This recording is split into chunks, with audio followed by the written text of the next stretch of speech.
Hi guys, welcome back to a new video. So ఈరోజు video topic అయితే మనం complete బండి గురించి మాట్లాడుకుందాం. మీరు టైటిల్లో చూసే ఉంటారు, how to maintain your RX like A pro. ఈరోజు ఆర్ఎక్స్ బైక్ని బెస్ట్ ఎలా మెయింటైన్ చేసుకోవాలో, నార్మల్గా బయట అందరూ మెయింటైన్ చేసుకుంటారు కదా మంచిగా. సో అలా ఎలా మెయింటైన్ చేసుకోవాలో ఈ వీడియోలో అయితే నేను డిస్కస్ చేస్తాను. సింపుల్ టాపిక్సే, మనకి పెద్ద పాయింట్స్ ఏమి ఉండవు మెయింటెనెన్స్.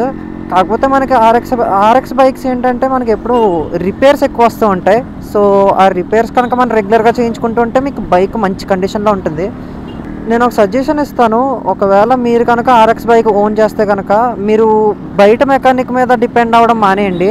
ఇంకా పెద్దది మేజర్ వర్క్ ఉందంటే కనుక మీరు ఇంజన్ వర్క్ అటువంటివి అయితే కనుక మీరు మెకానిక్ మీద డిపెండ్ అవ్వండి. కానీ మిగతా చిన్న చిన్న వర్క్స్ ఏమున్నా సరే మీరు మీ వర్క్స్ మీరే చేసుకోండి.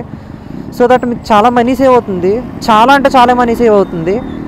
ఒకసారి ట్రై చేయండి. ఒకవేళ మీకు రిపేర్ వర్క్స్ నాకు రాదు స్టార్టింగ్లో, నేను తర్వాత లైక్ ఏదన్నా ప్యాషన్ ఉంటే మనం చేసుకోవచ్చు. మీకు మీ బండి మెయింటైన్ చేసుకోవాలి మంచిగా, అండ్ లైక్ మీ చేతులతో మీరు మెయింటైన్ చేసుకోవాలనుకుంటే మీరు పక్కా, మీకు వద్దనుకున్నా సరే మీరు నేర్చుకుంటారు. మీకు ఇంట్రెస్ట్ లేకపోయినా సరే మీరు నేర్చుకుంటారు. ఎందుకంటే మీ ప్యాషన్ అలా మిమ్మల్ని క్యారీ చేస్తుంది. సో బైక్ రిపేర్ చేయాలి అది ఇది అని చెప్పి. సో ఫస్ట్ది అయితే జనరల్ సర్వీసింగ్. మీకు జనరల్ సర్వీసింగ్ అంటే ఏముండదు, ఇంజిన్ ఆయిల్ మార్చుకుంటాం, 2T ఆయిల్ చెక్ చేసుకుంటాం. 2T ఆయిల్ ఒకవేళ పంప్ వర్కింగ్ ఉంటే కనుక మీకు 2T ఆయిల్ సైడ్ చెక్ చేసుకుంటాం. అండ్ 2T ఆయిల్ చెక్ చేసుకున్న తర్వాత మీకు స్పార్క్ ప్లగ్, ఈ స్పార్క్ ప్లగ్ ఒకసారి చెక్ చేసుకుంటాం. ఇవన్నీ అయిపోయిన తర్వాత ఎయిర్ ఫిల్టర్, మొత్తం 4 థింగ్స్. ఈ 4 థింగ్స్ చెక్ చేసుకుంటే మీకు జనరల్ సర్వీసింగ్ అయితే అయిపోతుంది. RX 100లో మీకు పెద్ద కాంప్లికేటెడ్ ఏముండదు. లైక్ మీకు ఆయిల్ ఫిల్టర్స్ అటువంటి ఏముండవు మనకి RX 100లో. ఎందుకంటే మనకి ఇంజన్లో ఆయిల్ ఏదైతే ఉంటుందో ఆ ఆయిల్ మనకి మొత్తం పిస్టన్ దాకా వెళ్ళదు. మనకి మీకు తెలిసే ఉంటుంది RX 100లో ఓన్లీ గేర్ బాక్స్ లోపలనే తిరుగుతుంది ఆయిల్ అంతాని, మీకు పిస్టన్ దాకా వెళ్ళదు. అదే 4 స్ట్రోక్స్లోకి వస్తే 4 స్ట్రోక్స్లో అయితే మనకి పిస్టన్ దాకా లూబ్రికేషన్ అవుతుంది. సో మనకి 2T ఆయిల్ ఎందుకు యాడ్ చేస్తాం బ్రో అంటే ఇదే మెయిన్ రీజన్. మనకి ఇంజిన్ ఆయిల్ ఏదైతే ఉంటుందో అది పిస్టన్ దాకా మనకి రీచ్ అవ్వదు. సో పంప్ అయ్యి మనకి పైకి వెళ్ళదన్నమాట. సో దానివల్ల మనం ఎక్స్టర్నల్గా మనం పంపాల్సి ఉంటుంది. సో నేను నైట్ అయితే మేము రైడ్కి వెళ్ళామన్నమాట. రైడ్కి వెళ్తే అక్కడ మొత్తం టోటల్గా బండి ఆగిపోయింది. ఎందుకు ఆగిపోయిందని చెప్పి నాకు చాలాసేపు అర్థం కాలే. పెట్రోల్ చూస్తే పెట్రోల్ ఉంది, అండ్ మొత్తం అన్నీ బాగానే ఉన్నాయి. అప్పుడు అర్థమైంది ఇంకా స్పార్క్ ప్లగ్ పోయిందని చెప్పి. కరెంట్ చూస్తే కరెంట్ కూడా వస్తుంది కాయిల్ నుండి. ఇంకా మోస్ట్లీ అది స్పార్క్ ప్లగ్ ఇష్యూ అవుతుంది. నేనైతే ఒక 30 కిలోమీటర్స్ టో చేసుకుంటూ వచ్చాను బైక్.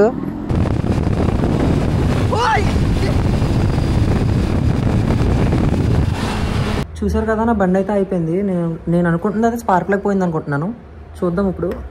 ఇందాకైతే ఆల్రెడీ ఓపెన్ చేశాను, స్పార్క్ ప్లగే పోయింది. ఇది కొత్త స్పార్క్ ప్లగ్. సో కొత్త స్పార్క్ ప్లగ్ అయితే ఇన్స్టాల్ చేస్తున్నాను నేను ఇప్పుడు. ఉంది కదా. సో ఈ స్పార్క్ ప్లగ్ పోవడానికి మెయిన్ రీజన్ ఏంటంటే మనకి ఆయిల్ ఎక్సెస్ వెళ్తే స్పార్క్ ప్లగ్ పోతుంది. ఆయిల్ ఓవర్ అయినా సరే మనకి 2T ఆయిల్ ఉంటుంది కదా. నాది పంపు వర్కింగ్లో ఉంది, అండ్ నేను ట్యాంక్లో కూడా 2T ఆయిల్ కలిపించాను. సో ప్రీమిక్స్ కూడా చేయడం వల్ల ఇలాగ స్పార్క్ ప్లగ్ అయితే పోయింది నాది. స్పార్క్ ప్లగ్ టైట్ చేసినప్పుడు ఎప్పుడు ఓవర్ టైప్ చేయొద్దు, నార్మల్గా టైట్ చేసుకుంటే సరిపోతుంది. మీకు మళ్ళీ థ్రెడ్డింగ్స్ పోయినాయి అంటే అదొక ప్రాబ్లం అవుతుంది మీకు తర్వాత. ఇప్పుడైతే ఒకసారి బైక్ స్టార్ట్ చేసి చూద్దాం మనం అవుతుందా లేదా అని చెప్పి.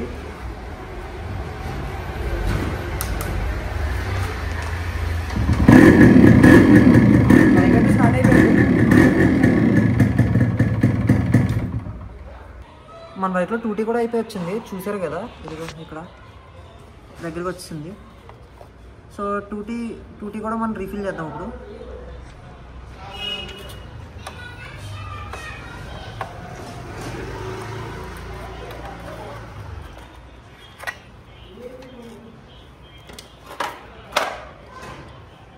సో ఈ బాక్స్ ఇలా ఫ్రంట్లో అయితే వచ్చేస్తుంది.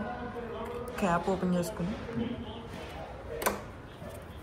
నేనైతే షెల్ 2T వాడుతున్నాను.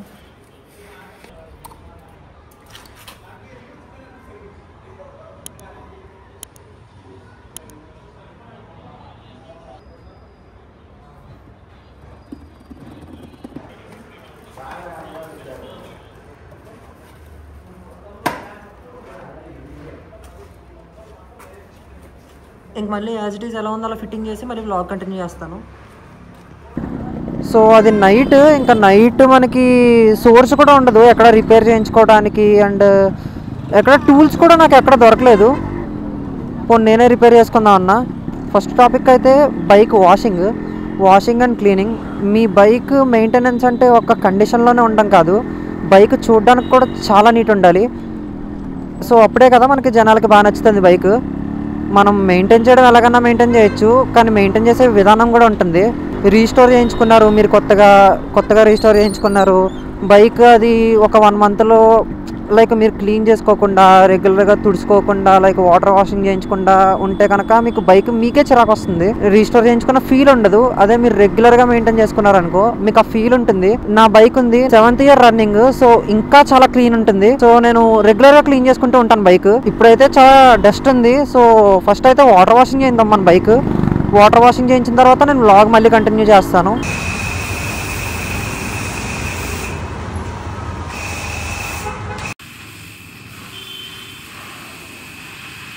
చూడొచ్చు బండి అయితే మొత్తం వాటర్ వాషింగ్ అయిపోయింది, చాలా క్లీన్ ఉంది ఇప్పుడైతే బైక్.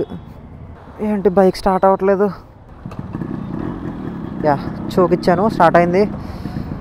వెరీ గుడ్, నైస్ అమ్మా. వాటర్ వాష్ చేయించాం కదా, అందుకే టైం తీసుకుంటుంది.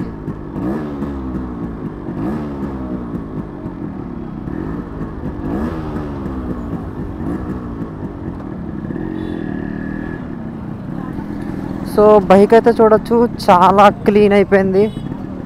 యా, ఇంకా coming to topic water washing కూడా మీరు రెగ్యులర్గా చేయించకూడదు బైక్కి. ఎందుకంటే మీరు కొత్తగా రీస్టోర్ చేయించిన బైక్ అయితే మీరు లైక్ 1 మంత్కి ఒక్కసారి వాటర్ వాషింగ్ చేయించుకుంటే బెస్ట్. అదే కనుక మీరు రెగ్యులర్గా వాటర్ వాషింగ్ చేయించుతానంటే మాత్రం అది వేస్ట్. ఎందుకంటే మీ బైక్ రీస్టోరేషన్ ఏదైతే చేయించుకుంటారో మీరు చాలా క్వాలిటీగా చేయించుకున్నారనుకో, అది క్వాలిటీనెస్ అనేది తగ్గిపోతూ వస్తుంది స్లోగా, గ్రాడ్యువల్లీ. మీకు వాటర్ వాషింగ్ చేయించిన ప్రతిసారి ఆ ప్రెజర్ ఉంటుంది కదా, వాటర్ ప్రెజర్, ఆ ప్రెజర్కి ఏమవుతుందంటే మనకి క్రోమ్ది కానీ మన పెయింటింగ్ క్వాలిటీ కానీ తగ్గిపోతుంది అనమాట. దానివల్ల కూడా మీ బైక్ ఎలాగంటే మీకు చాలా త్వరగా ఏజింగ్ అయిపోయినట్టు కనిపిస్తుంది, లైక్ అది కొత్తగా ఉన్నది అన్నట్టు మీకు కనిపించదు మీరు ఎంత మెయింటైన్ చేసుకున్నా సరే. అదొకటి చెక్ చేసుకోవాలి. అండ్ థర్డ్ది, మీరు ఎప్పుడు మీకు బైక్లో సైడ్ మీకు టూల్ కిట్ ఉంటుంది కదా, సో ఆ టూల్ కిట్ కంపార్ట్మెంట్లో మీరు ఒక స్పార్క్ ప్లగ్ ఓపెనర్ అండ్ ఒక 2T ఆయిల్ షాషెట్స్ వస్తాయి కదా, 10 రూపీస్ది కానీ 20 రూపీస్ కానీ షాషెట్స్. ఆ షాషెట్స్ అయితే కొనుక్కొని ఒక 2 షాషెట్స్ కొనుక్కొని పెట్టుకోండి, ఎందుకంటే అవి మనకి ఎమర్జెన్సీలో యూజ్ అవుతాయి. ఫర్ సపోజ్ ఇన్ కేస్ మీకు ఎక్కడన్నా బండి ఆగిపోయినా సరే మీరు రిపేర్ చేసుకోవడానికి ఉంటుందన్నమాట, ఏ మెకానిక్ మీద డిపెండ్ అవ్వకుండా. నాకైతే ఇదే ఎక్స్పీరియన్స్ అయింది. నేను నైట్ బయటకు వెళ్ళినప్పుడు బండి ఆగిపోయింది, నేనైతే పెట్టుకోవడం మర్చిపోయాను. లాస్ట్ టైం ఉండాలి, అసలు నేను పెట్టుకుని మెయింటైన్ చేసేవాడిని రెగ్యులర్గాని, బండిలోనే ఎప్పుడు ఒకటి స్పేర్ ఉండేది. కాకపోతే అది ఏమైందంటే నేను లాస్ట్ టైం టూల్ కిట్ పోయిందని చెప్పి టూల్ కిట్ ఓపెన్ చేశాను బాక్స్, అప్పుడు తీసాను, మళ్ళీ పెట్టడం మర్చిపోయాను. అది నాకు ఇప్పుడు మైనస్ అయింది, దానివల్ల నేను మొత్తం 30 కిలోమీటర్స్ స్టోర్ చేసుకోవాల్సి వచ్చింది. థర్డ్ టాపిక్ అయితే మనకి చాలా మంది బైక్కి పాలిషింగ్ పెట్టిస్తూ ఉంటారు, బైక్ పెయింట్ పాలిషింగ్.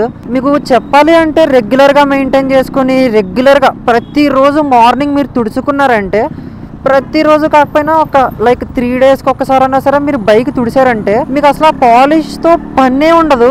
నేను ఇప్పుడు వచ్చిన బండికి పాలిష్ వాడింది చాలా తక్కువ. నేను ఒక పాలిష్ వాడాను అంటే నేను టైర్స్కే వాడతాను, ఇంకా నేను టైర్స్కి తప్ప ఇంకా దేనికి వాడను. ఎందుకంటే టైర్స్ మీకు ఆబ్వియస్లీ తెలుసు, మీకు బైక్ నీట్గా కనబడాలంటే టైర్స్ ఫుల్ బ్లాక్ ఉండాలి. టైర్స్ బ్లాక్ ఉంటే మీకు ఆటోమేటిక్గా బైక్ చాలా పాపప్ అవుతుంది అనమాట, టైర్స్ క్లీన్ ఉంటే. సో అందుకని నేను టైర్స్కి వాడతా. టైర్స్ నార్మల్గా క్లీన్ చేసినా సరే మనకి టైర్స్కి ఉన్న డస్ట్ అయితే పోదు. అండ్ కమింగ్ టు పాలిష్, మీరు బైక్ పాలిష్ వాడుతున్నారు అంటే కనుక మీరు చూసుకుని వాడుకోండి, ఎందుకంటే అది మీ పెయింట్కి డ్యామేజ్ అనమాట. లాంగ్ రన్లో మీ పెయింట్ ఫేడ్ అయిపోయే ఛాన్సెస్ ఉంటాయి, ఇంకా చాలా ఛాన్సెస్ ఉంటాయి. సో అదైతే చూసుకుని వాడండి మీరు పాలిష్ వాడేటప్పుడు. వాడొద్దు అని నేను చెప్పను, అది మీ ప్రిఫరెన్స్. ఒకవేళ మీ బైక్ మీకు షైనింగ్ ఉండాలి, ఎప్పుడు బైక్ పాపప్ అవ్వాలి అనుకుంటే కనుక మీరు పాలిష్ వాడుకోవచ్చు, కానీ నేనైతే వాడొద్దనే చెప్తాను. ఎందుకంటే మీ పెయింట్ క్వాలిటీ పెరుగుతుంది, పెయింట్ లైఫ్ పెరుగుతుంది. And coming to general servicing, మీకు ఈ 2 స్ట్రోక్స్ అనేవి నార్మల్ బైక్స్లా కాదు, మీకు మెకానిక్స్ కూడా ప్రతి చోటన దొరకరు. సో మీరు బైక్ గురించి మీకు ఒక ఐడియా తెప్పించుకున్నారంటే ఆటోమేటిక్గా మీరు అసలు ప్రాబ్లం ఏంటని చెప్పి రెక్టిఫై చేసుకోవచ్చు. అసలు ఏమన్నా ప్రాబ్లం వచ్చిందంటే ఆ ప్రాబ్లం ఏంటని చెప్పి మీకు తెలుస్తుంది. సో ఒకవేళ మెకానికల్ అవైలబుల్ లేకపోయినా సరే రిపేర్ చేసుకోగలిగేలా ఉండాలి మీ ప్రాబ్లం. మీరు మెకానికర్స్ మీద డిపెండ్ అయ్యి బైక్ మెయింటైన్ చేసుకుంటానని మాత్రం చాలా కష్టం. అండ్ ఇంజిన్ ఆయిల్ విషయానికి వస్తే, ఇంజిన్ ఆయిల్ ఏం వాడాలి బ్రో అని అడిగితే, నేనైతే మోటులు వాడుతున్నాను స్టార్టింగ్ నుండి. మోటులు 3100 అని ఉంటుంది, గ్రీన్ కలర్లో ఉంటుంది బాటిల్. చాలా బాగుంటుంది, ది బెస్ట్ నేను వాడిన దాంట్లో. అండ్ మీకు అంతకుమించి ప్రీమియం ఆయిల్ అవసరం లేదు ఈ ఇంజన్స్లోని, ఎందుకంటే ఈ ఇంజన్స్లో మనకు ఓన్లీ గేర్ బాక్స్లోనే తిరుగుతుంది, ఒక గేర్ బాక్స్లోనే ఆయిల్ రొటేట్ అవుతుంది కాబట్టి మీకు అంతకుమించి ప్రీమియం ఆయిల్ అవసరం లేదు. అండ్ 2T ఆయిల్ విషయానికి వస్తే షెల్, నేనైతే మోట్లు వాడాను, క్యాస్టర్ ఆయిల్ వాడాను, మ్యాక్ వాడాను. నాకైతే ది బెస్ట్ షెల్ అనిపించింది. షెల్ 2T ఆయిల్ ఏదైతే ఉందో అది దోమల పొగ వచ్చినట్టు రాదు సైలెన్సర్ నుండి, స్మోక్ అనేది చాలా తక్కువ వస్తుంది షెల్ 2T ఆయిల్ నుండి. అదే మోటులు అనుకో, మోటులు స్మోక్ చాలా ఎక్కువ వస్తుంది. లూబ్రికేషన్ వైజ్ అయితే మనకి రెండు బెస్ట్, ఈ షెల్ బాగుంటుంది అండ్ మోటులు కూడా బాగుంటుంది. నాకు ది పర్సనల్లీ అయితే షెల్ అయితే చాలా బాగా నచ్చింది, ఎందుకంటే స్మోక్ తక్కువ వస్తుంది, లూబ్రికేషన్ బాగుంటుంది, షెల్ ఈజీగా దొరుకుతుంది మనకు బయట. అండ్ ఎయిర్ ఫిల్టర్ ఎప్పుడు మార్చాలి అని చెప్పి అడిగితే కనుక, ఎయిర్ ఫిల్టర్ అయితే నేను ప్రతి 2 సర్వీస్కి ఒకసారి మార్చమని చెప్తాను. మీకు ఎవ్రీ సర్వీస్కి మార్చాలంటే అవసరం లేదు అంత, లైక్ ఒకసారి తీసుకుని క్లీన్ చేసుకుని పెట్టేసుకోండి అంతే, అంతకు మించి అవసరం లేదు. నార్మల్గా చేంజ్ చేయాలి ఎయిర్ ఫిల్టర్ అని చెప్పి అంత నెససరీ కాదు. మీకు 2 సర్వీస్కి ఒకసారి కనుక చేంజ్ చేసుకుంటే బెస్ట్. సో అర్థమైంది అనుకుంటున్నాను మీరు ఎలా మెయింటెనెన్స్ చేసుకోవాలి, ఎలా సర్వీస్ చేసుకోవాలి అని చెప్పి.